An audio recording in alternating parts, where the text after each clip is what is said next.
আসসালামু আলাইকুম। সংবাদে আপনাদের সবাইকে স্বাগত জানাচ্ছি। আমি ফিরোজ তোহা। শুরুতেই আরবে কেবলস সংবাদ শিরোনাম। বাংলাদেশের সর্বশেষ গুরুত্বপূর্ণ আপডেট সংবাদে আপনাকে স্বাগত। শুরুতেই সংবাদ শিরোনাম, পরে বিস্তারিত।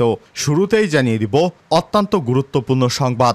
বাংলাদেশকে নিয়ে ভারতের রয়ের একের পর এক পরিকল্পনা বাস্তবায়নের চেষ্টা করছে জার্মান ভিত্তিক মিরর এশিয়ার প্রতিবেদন। হাসিনাত্তর বাংলাদেশ নিয়ে ভারতীয় গোয়েন্দা সংস্থা রয়ের একের পর এক পরিকল্পনা বাস্তবায়ন করছে বলে রিপোর্ট করেছে জার্মানের বনভিত্তিক নিউজ পোর্টাল দি মিরর এশিয়া। তারা বলছে, ভারতের সরকার হাসিনার পতন কোনোভাবেই মানতে পারছে না। তারা আবার নতুন করে বাংলাদেশের ভিতর নানা রকমের দাঙ্গা বাঁধানোর চেষ্টা করছে। এই কাজটি করছে ভারতের গোয়েন্দা সংস্থা র।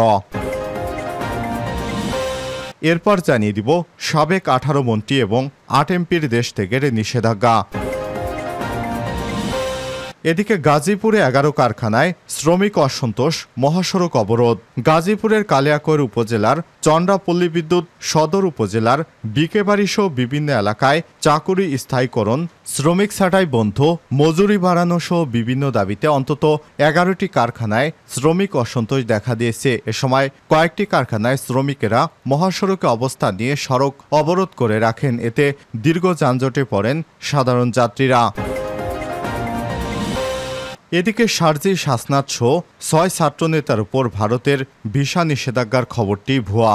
বৈষম্যবিরোধী ছাত্র আন্দোলনের অন্যতম সমন্বয়ক হাসনাত আবদুল্লাহ এবং শারজিল আলম সহ 6 ছাত্রনেতার উপর ভারত ভিসা নিষেধাজ্ঞা দিয়েছে, এমন সংবাদ প্রচার করেছে বিভিন্ন সংবাদ মাধ্যম। তবে জানা গেছে খবরটি ভুয়া। এদিকে চিকিৎসকদের উপর হামলায় সঞ্জয় পাল নামে একজন গ্রেপ্তার। ঢাকা মেডিকেল কলেজ ঢামেক হাসপাতালে চিকিৎসকদের উপর হামলার ঘটনায় সঞ্জয় পাল নামে একজনকে গ্রেপ্তার করেছে পুলিশ। সোমবার 2 সেপ্টেম্বর গাইবান্ধা জেলা থেকে তাকে গ্রেপ্তার করা হয়েছে। জানা গেছে, ঢাকা মেডিকেল হাসপাতালে হামলায় জড়িত থাকা সঞ্জয় পালকে গ্রেপ্তার করা হয়েছে। বিষয়টি আমলে নিয়ে একটি মামলা দায়ের করা হয়েছে। এবং সর্বশেষ জানিয়ে দিব, সেপ্টেম্বরেও বন্যা নিয়ে দুঃসংবাদ দিল আবহাওয়া অফিস। থাকবে তাপপ্রবাহ। বন্যা যেন কোনোভাবেই বাংলাদেশকে ছাড়ছে না।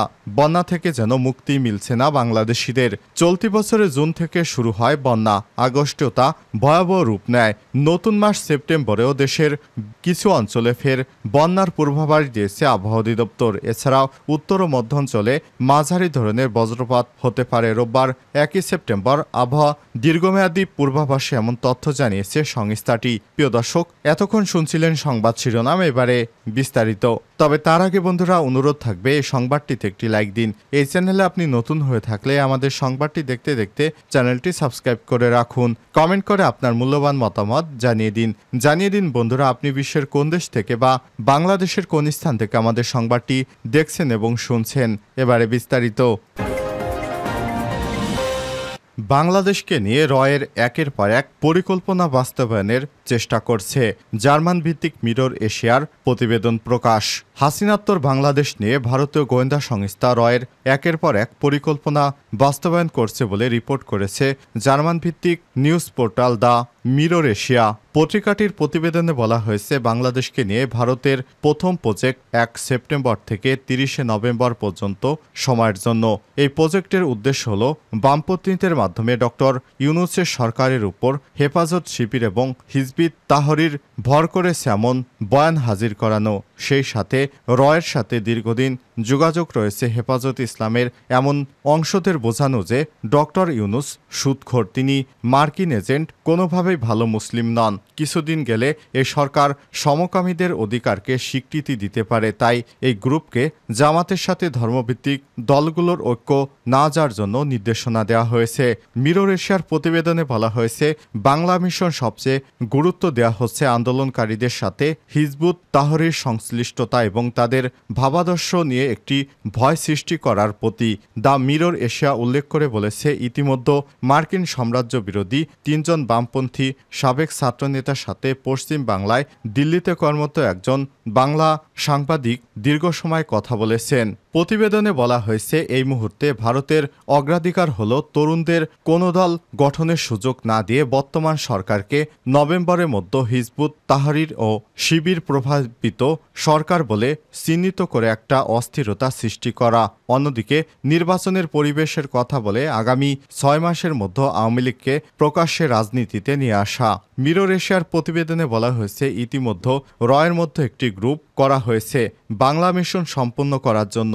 সম্প্রতি চিকেন নেক নিয়ে বৈষম্য বিরোধী ছাত্র আন্দোলনের অন্যতম সমন্বয়ক হাসনাত আবদুল্লাহর মন্তব্য ও 7 সিস্টার্স নিয়ে সমন্বয়কদের কারো কারো বক্তব্যকেও আমলে নিয়েছে বাংলাদেশ নিয়ে গঠিত গোয়েন্দা উপটিম বাংলা মিশন। তাদের প্রত্যেকের ফেসবুক স্ট্যাটাসকে হিন্দি এবং ইংরেজিতে অনুবাদ করে ভিক্টর 2-এর টেবিলে দেয়া হয়েছে। ভিক্টর 2 হল রয়ের একটি সেল, যেখানে বাংলাদেশ সম্পর্কিত সর্বশেষ সিদ্ধান্ত নেওয়া হচ্ছে। পত্রিকাটির মতে, বাংলাদেশকে নিয়ে ভারত এই মুহূর্তে 2 নৌকায় পা রেখে চলেছে।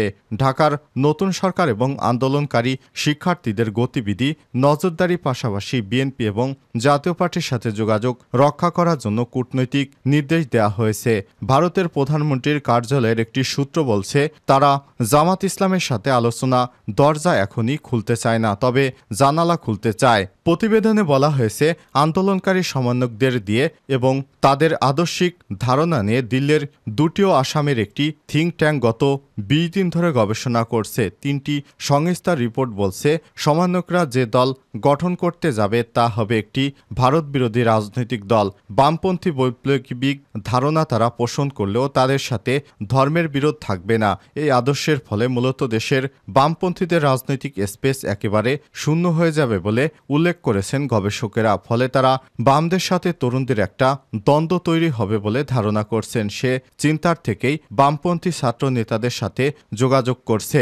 এছাড়া সম্প্রতি হয়ে যা গণ অভ্যুত্থানে তারা একটি দার্শনিক এবং ঐতিহাসিক ভিত্তি দিতে চাইলে বাংলাদেশের জাতীয় ইতিহাসে মুক্তিযুদ্ধের একচ্ছত্র বয়ান ক্ষুণ্ণ হবে বলে মনে করছেন তারা, যা ঢাকায় ভারতের সফট পাওয়ারকে দুর্বল করে দিবে। এই গণ অভ্যুত্থানের চেতনাকে বৃহত্তর পরিসরে গ্রহণ করা হলে রয়ের দ্বিতীয় পরিকল্পনা রিসেটেল আওয়ামী লীগ 2025 খুব কঠিন হয়ে যাবে।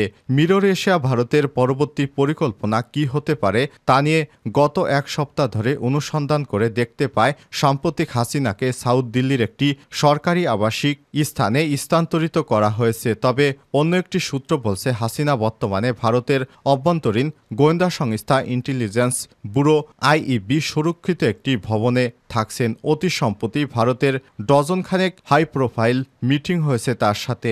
ভারতের জাতীয় নিরাপত্তা উপদেষ্টা রয়ের প্রধান নিজে শেখ হাসিনার দেখভাল করছেন এবং তার সাথে প্রায় বৈঠক করছেন বলে প্রতিবেদনে উল্লেখ করা হয়েছে। রিপোর্টে আরও বলা হয়েছে, শেখ হাসিনার মনোবল ফিরে আনার জন্য তার সাথে সবসময় তার মেয়ে সাক্ষাৎ করছেন, নিয়মিত যোগাযোগ করছে শেখ হাসিনাও তার সঙ্গে। হাসিনার নতুন বাসভবনে নিরাপত্তা ব্যবস্থা এবং তার ব্যক্তিগত কর্মকর্তা নিয়োগ দেখে দিল্লিতে কর্মরত এক বাঙালি সাংবাদিক দ্য মিরর এশিয়াকে বলেছে, হাসিনা দিল্লিতে দীর্ঘ সময়ের জন্য থাকবেন।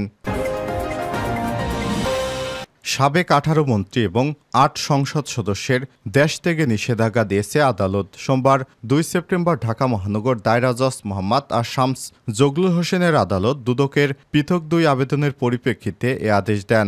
দুদকের কোর্ট ইন্সপেক্টর আমির হোসেন সব তথ্য জানিয়েছেন।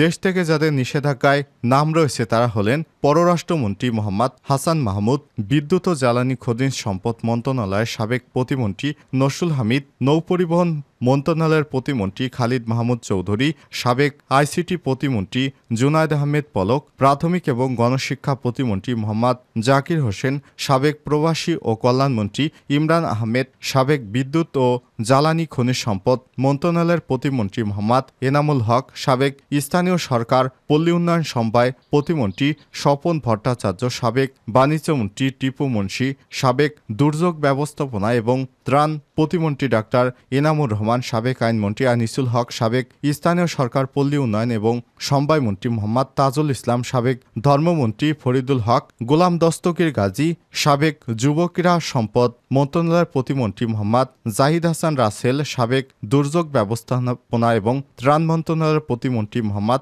মহিবুর রহমান, সাবেক প্রাণী সম্পদ মন্ত্রী আনোয়ার হোসেন, সাবেক তথ্যমন্ত্রী হাসানুল হক ইনু, এছাড়াও সাবেক সংসদ সদস্য বেনজির আহমেদ, কাজী নাবিল আহমেদ ও শহীদুল ইসলাম বকুল, একেএম সরর জাহান, শেখ আফিল উদ্দিন, মেহের আফরোজ, আবু সাইদ আল মাহমুদ এবং শেখ হেলাল উদ্দিনকে নিষেধাজ্ঞা দেওয়া হয়েছে। তারা দেশ ত্যাগ করতে পারবে না।